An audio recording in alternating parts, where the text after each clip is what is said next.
In this video, we're going to show you how to replace windshield wipers on your Chevy Express 2500. This is going to be located on the windshield. Let's get started. Grab the plastic and remove it from the new wiper blade. Put this down in front and have it ready to go. We're going to pick up our old wiper blade and we're going to twist it back. Under here, we're going to have a tab. We have to push on this tab and then push back on our wiper.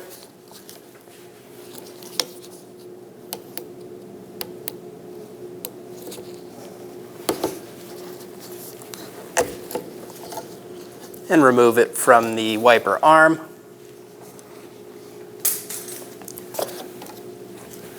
Once this wiper arm doesn't have a wiper on it, do not let go of it. If it snaps and hits your windshield, it has a high probability of breaking it.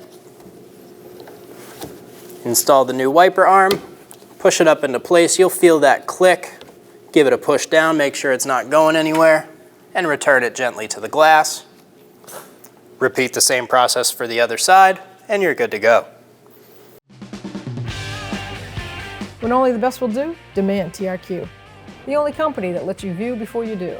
TRQ is committed to offering the highest quality aftermarket auto parts that are engineered for peace of mind. Thanks for using and viewing with TRQ.